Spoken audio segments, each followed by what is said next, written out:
Assalamu alaikum, welcome back to our channel, Pakistan, Zindabad, the next world superpower. This is episode 31, and today we are doing a deep dive into the book The Nuclear Umbrella, written by Mr. Zahir Ahmad Mir. It's a fascinating topic because, the entire world of nuclear strategy is built on this really deep paradox. Right. You have the most powerful weapons ever created, but the entire point of having them is to make sure you never, ever have to use them. Exactly. It's all about deterrence. And today we're looking at a very, very specific, and I think it's fair to say, ambitious proposal for how that deterrence can work on a massive scale. We are. We're taking a close look at excerpts from this book, The Nuclear Umbrella, Pakistan's blueprint for collective deterrence. It's a granular look at how one state's nuclear capability is proposed as a protective shield for, well, a much wider collective. It really is a blueprint. It's not just theory. The source provides a structural, highly detailed plan for how an existing nuclear arsenal can be transformed into a security guarantee for the entire Muslim world, or the Ummah. Okay, so let's try to unpack that, because we usually think of nuclear deterrence as, one country against another, or maybe within a formal alliance like NATO. But this is talking about something on a civilization-wide scale. The source material starts from that basic truth we just mentioned. The threat is the tool, not the actual strike. And our mission for you, as you listen, is to really get to grips with this concept of extended nuclear deterrence.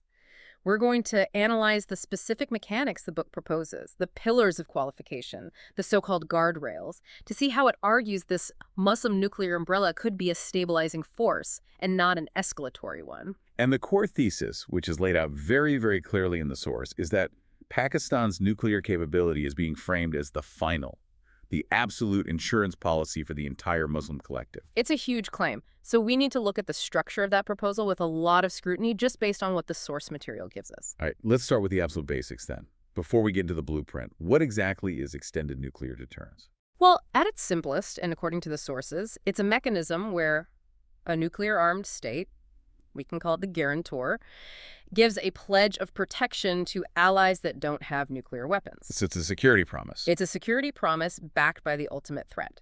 And it all hinges on convincing the adversary of one simple fact. Which is? That aggression against any of those protected allies is the same thing as aggression against the nuclear power itself. Ah, okay. So an attack on one is seen as an attack on all. Or at least the risk is spread to all. Precisely. You think back to the Cold War. The idea was that an attack on West Berlin would risk a nuclear response from Washington. This blueprint basically takes that model and adapts it to protect a huge, geographically spread out collective that's based more on a shared identity than a formal military treaty. And the goal, as the source keeps stressing, is purely preventative. You want the adversary to just stop, to halt their actions before they even cross that line. Because the cost just becomes astronomical.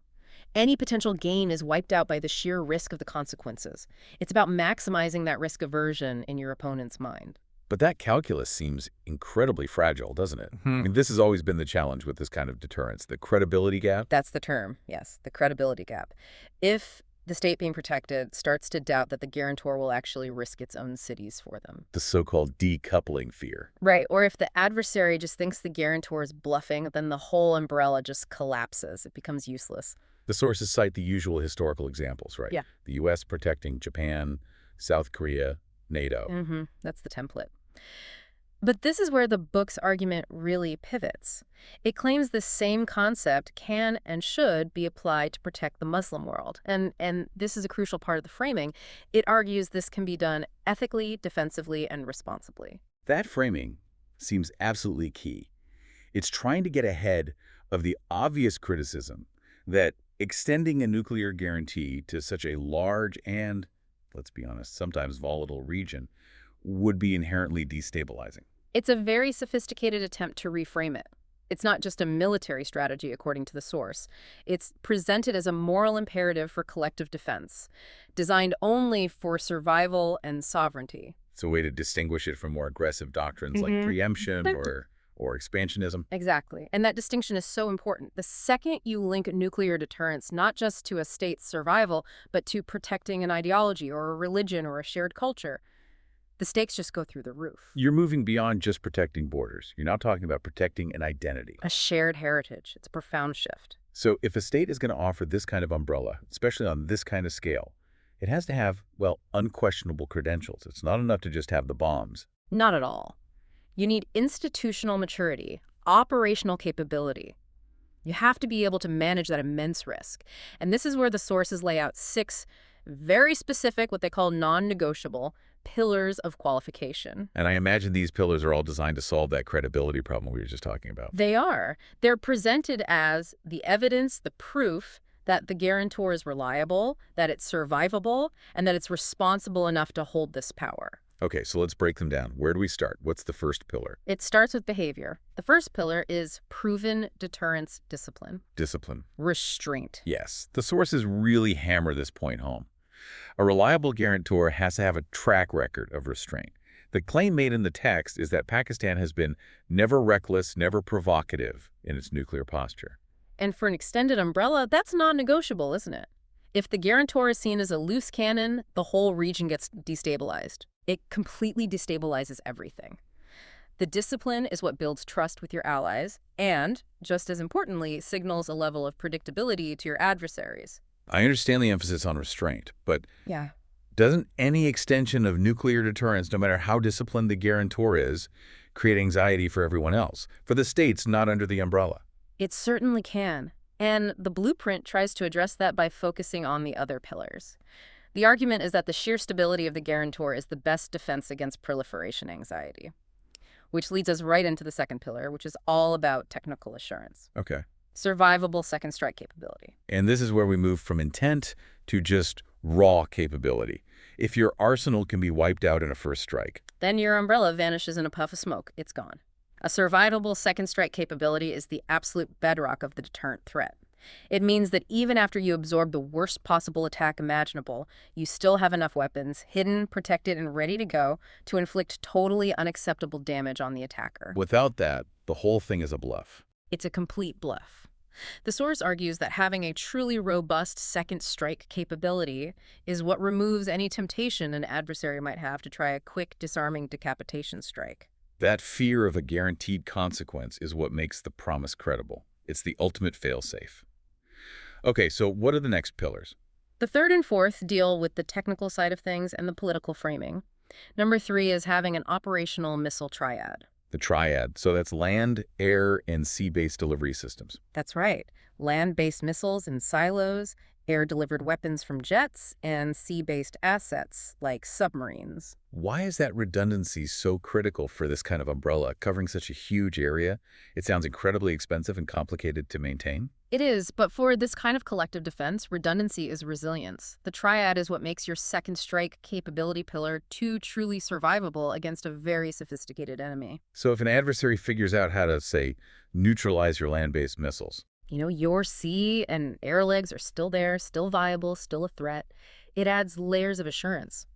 For a group of protected states spread all over the map, having different ways to deliver the response, some for close range, some for stealth, some for long reach, makes the pledge of protection credible everywhere, not just next door. I see. And the fourth point, it goes back to the political side. It does. No expansionist doctrine. This speaks directly to that skepticism we talked about. The source is very careful to state that the doctrine is fundamentally defensive, restrained, and stabilizing. It's a way of drawing a line in the sand, politically. It's a critical distinction. The blueprint positions this as purely for protection.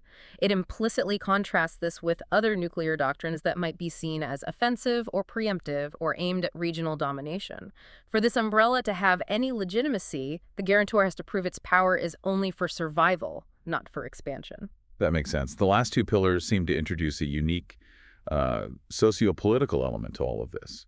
Pillar 5 is Islamic legitimacy. And this is where this framework really departs from something like NATO. The argument in the source is that for this umbrella to work for the Ummah, the guarantor state has to hold a certain social, political, and cultural legitimacy within that sphere. It's not just about having the military hardware. No, it's about having the moral authority to be the guardian. This legitimacy is what makes other Muslim states willing to not just accept the protection, but to actively join in the governance structures, like the Consultative Nuclear Council we'll get to later. It connects strategic power to a cultural mandate. That's a huge distinction. And the final pillar, number 6. Battle-tested command and control, or C2. Arguably the most critical piece of the whole puzzle. Absolutely. The C2 system has to be robust, reliable, and completely resistant to compromise, whether that's internal threats like rogue elements or external ones like cyber warfare. The source uses the term battle-tested. It does, implying it's a system that has maintained stability and control even under extreme crisis conditions. If your C2 is flawed, you risk an accidental launch or being paralyzed in a crisis. Either one would be a global catastrophe and would make the umbrella totally useless. So if we pull all that together, the blueprint is arguing that it's this unique combination: the disciplined behavior, the comprehensive tech, the defensive intent, and this cultural legitimacy that qualifies Pakistan for this role. That's the argument, a combination of hard power and soft power credibility. Okay, so we've established the why. Now let's get into the how, the operational reality of it. The book talks about 4 guardrails. Yes, the 4 guardrails. These are the core mechanisms that are designed to make sure that if the deterrence is ever activated, it's done in a measured, collective, and predictable way.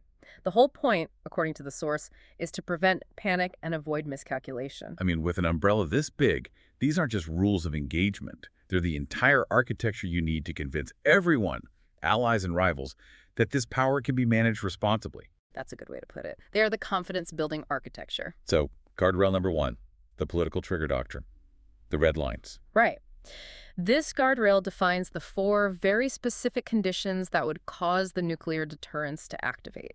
The idea is to remove any and all ambiguity for an adversary. So the first one is pretty standard, I imagine. It is. Threats to territorial integrity, a direct invasion, an existential threat to the borders of a protected state. That's classic deterrence. But the next 3, they really move into new territory for nuclear doctrine, don't they? They absolutely do. The second trigger is attacks on holy sites.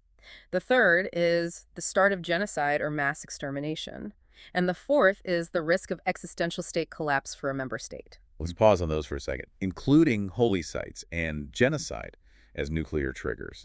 That is a profound shift. Traditional doctrine is about protecting your own state, your own population. This extends the nuclear guarantee to cover a shared religious heritage and, well, human security across the entire collective. It does. And strategically, that introduces a massive amount of complexity. I mean, what's the threshold for an attack on a holy site? Exactly. Is it physical damage? Is it cultural desecration? And for genocide, how do you verify that a crisis has reached that nuclear trigger point in time to act? The political challenges seem enormous. The blueprint seems to accept that challenge, and it argues that the threat itself is the stabilizing factor.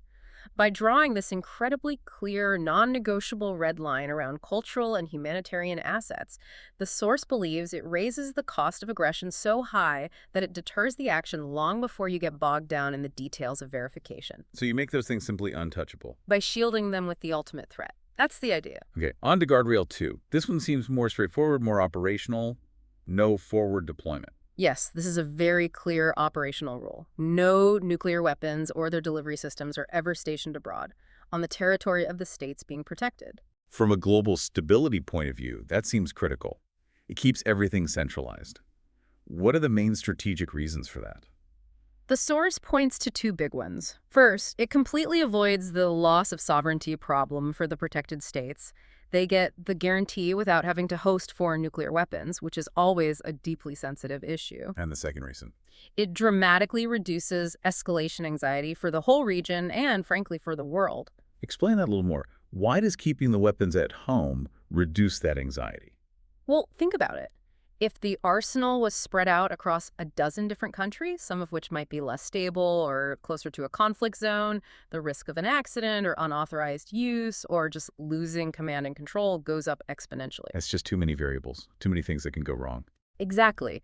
By keeping all the assets centralized under the guarantor's single battle-tested C2 system, that's Pillar 6 again, the entire system is demonstrably more secure. It signals restraint and control to outside powers, which counterintuitively makes the threat more predictable and therefore more credible. Right. Okay, guardrail 3. This one seems to tackle the huge governance problem. How do you manage a collective shield when only one state has the keys?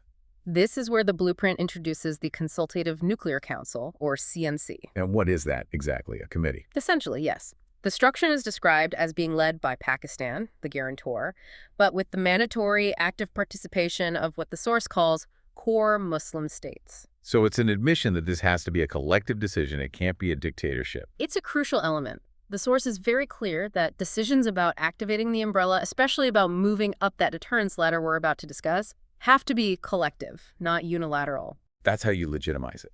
And that's how you solve that credibility gap for the allies.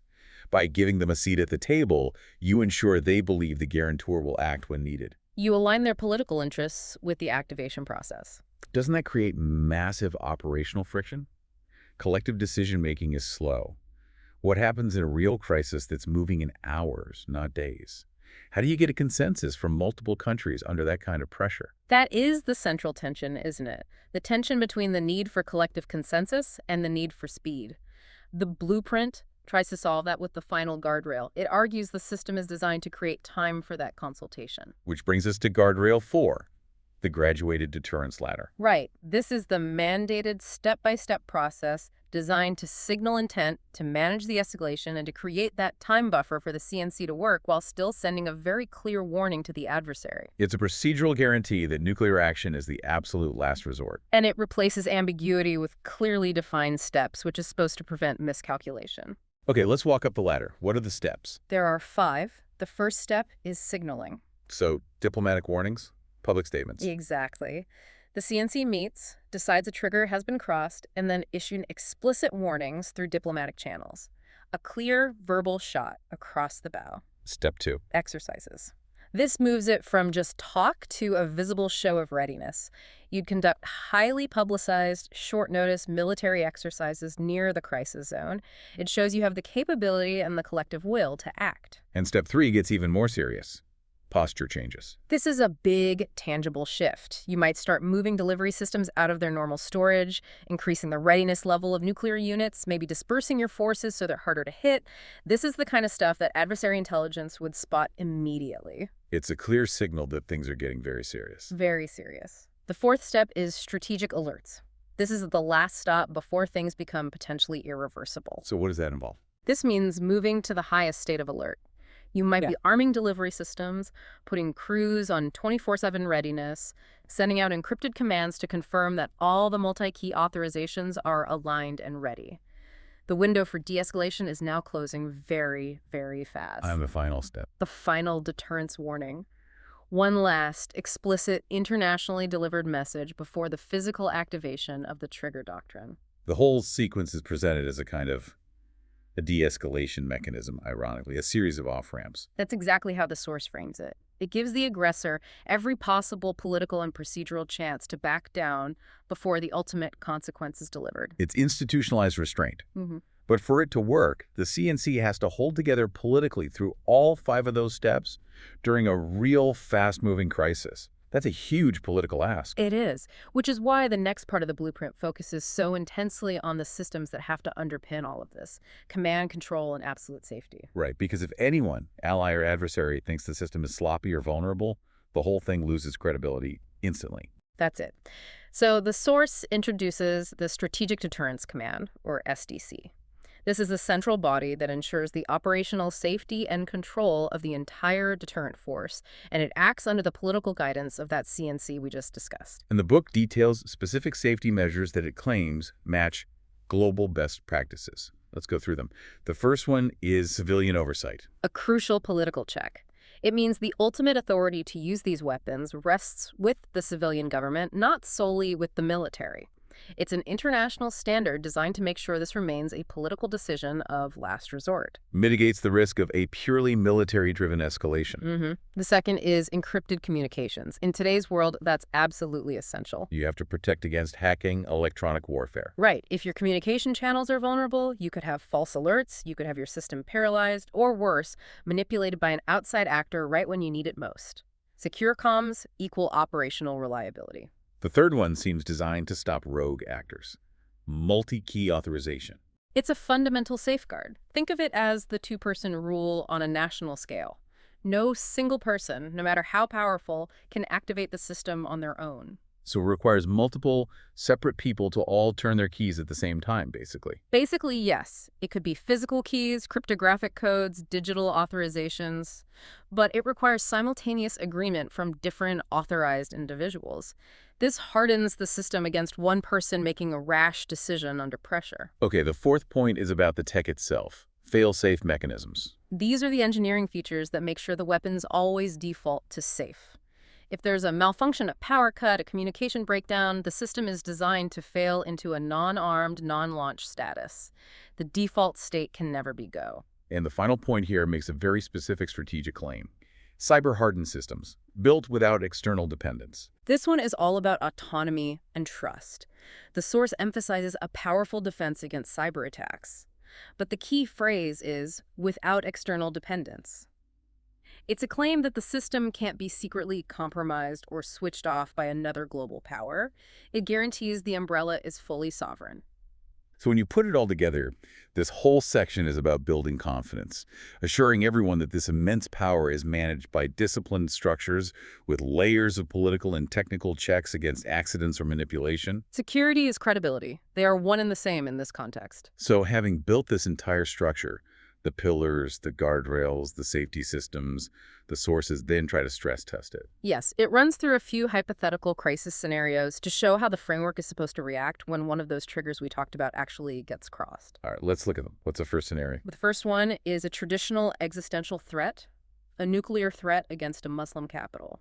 So a direct nuclear risk to a protected state. How does the umbrella respond? The response is immediate and coordinated. First, Pakistan elevates its readiness level, starting on the lower rungs of that graduated deterrence ladder, so signaling maybe some exercises. This buys the CNC time to meet. And at the same time? At the same time, the blueprint calls for the collective alliance, what it terms a Muslim NATO, to declare a unified deterrence posture. This immediately turns a threat against one city into a crisis for the entire system. So the goal isn't immediate military action. It's about signaling a unified political front. And the predicted outcome in the source is very deterministic. The aggressor halts escalation. The argument is that the combination of the visible military readiness and the unified political will just completely changes the aggressor's risk calculation. Okay, scenario 2. This one tests one of the novel triggers. Holy sites threatened. Right, and if a critical holy site is under direct threat, the response outlined is actually faster and sharper than in the first scenario. How? The proposed response is immediate nuclear signaling. This means the deterrence ladder might skip the initial diplomatic steps and go straight to demonstrating serious intent. That's combined with a full diplomatic and military freeze on the adversary. That difference in speed is really interesting. In the first scenario, it was elevated readiness. Here, it's immediate signaling. It is, and it suggests that the source considers a threat to shared religious heritage to be such an urgent existential threat to the collective's identity that it warrants a faster, more abrupt response. You bypass some of the early steps. And the freeze isolates the adversary while the nuclear signal does its work. And again, the predicted outcome is certain. The crisis de-escalates. The aggressor is forced to recognize that they've triggered a disproportionate, potentially nuclear consequence over something they might have considered a localized target. It's a circuit breaker. A very powerful one. The third scenario is the most dramatic and maybe the most ethically complex. Mass extermination risk or genocide. This is where a humanitarian crisis becomes a reason to activate nuclear deterrence. So if there's an undeniable risk of genocide, what does the blueprint say happens? The deterrence posture activates, and it activates rapidly.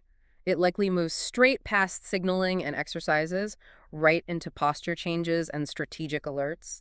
The justification is that these crises happen so fast, there's no time for slow diplomatic warnings. And the outcome claimed by the source is, well, it's extraordinary. It is. The claim is, genocide is prevented without firing a shot. Wow. This scenario is really the centerpiece of the book's argument. It embodies the conviction that the mere credible threat of the umbrella's power is enough to achieve the political and humanitarian goal. You force the aggressor to stop purely through coercion and the fear of what comes next. It's a fundamental redefinition of what nuclear weapons are for. It shifts them from being purely defensive state-on-state tools to being tools of preventative guardianship against atrocities. And the success of that idea hinges entirely on the world believing that the CNC would actually authorize such a severe threat over a humanitarian crisis. Which brings us to the core strategic rationale behind all this. Why does the source argue so forcefully that this umbrella prevents war when it seems to be expanding the scope of nuclear deterrence so dramatically? It all comes back to basic deterrence theory. The argument is that this collective model actually maximizes the effectiveness of the deterrent threat by raising the stakes for any aggressor. The source brings up three classic reasons why deterrence works. The first being that adversaries fear consequences. And this umbrella maximizes that fear. It links the fate of any single protected state directly to the survivable second strike power of the guarantor. The consequences are guaranteed to be catastrophic. Second, the idea that costs outweigh gains. Exactly. This framework links a localized gain like seizing territory or attacking a cultural site to the existential cost of a full-scale nuclear confrontation. No local objective could possibly be worth that price. The cost-benefit analysis just collapses. And the third point is that uncertainty restrains aggression. Right. Even with the clear steps of the deterrence ladder, the exact nature and scale of the final nuclear response is designed to remain somewhat uncertain. And that little bit of uncertainty, that fear of the unknown but devastating response, forces an adversary to be extremely cautious. And this all leads to the source's big concluding statement, which reframes the whole project. It does. The source concludes that the Muslim nuclear umbrella is not aggressive. It is civilization-saving. That is a powerful narrative shift. It's very deliberate. The argument is that by focusing on protecting shared cultural, religious, and human assets, the umbrella is elevated from simple military defense to a guardianship role. It's presented as a necessary tool to protect the Ummah's core identity from threats that conventional forces can't deter. So the ultimate claim is that the framework is stabilizing because it removes all ambiguity for an aggressor. The predictability of the response is what creates stability. That's the core of the strategic rationale presented in the source. So we've done a really comprehensive breakdown of this unique extended deterrence model. It's a thesis built on very detailed mechanisms and a profound strategic conviction. That expanding the scope of nuclear protection, if done right, can actually lead to greater stability. Let's bring this discussion to a close by summarizing the claimed roles of Pakistan's nuclear capability within this blueprint. It's not about domination. It's about guardianship. It's not about supremacy. It's about responsibility to a collective. And the sources promise 4 very specific, concrete benefits if this umbrella is put in place. The first is that Muslim lands become untouchable. Guaranteed territorial integrity. Second, holy sites become inviolable. Guaranteed cultural protection. Third, genocide becomes impossible. A guaranteed humanitarian intervention by threat alone. And fourth, sovereignty becomes permanent for the states under this ultimate protection. The goal is ultimate, enduring security. This has been a true deep dive into an incredibly specific and ambitious proposal. It really forces you to think about how nuclear deterrence might evolve beyond the old Cold War models. And that leads us perfectly to our final provocative thought for you, the listener, to take away and consider. Okay. The entire blueprint, as we've discussed, places this huge emphasis on collective decision-making through that Consultative Nuclear Council, the CNC. This is what provides the political legitimacy. But the fundamental tension, as we pointed out, is speed. A real crisis.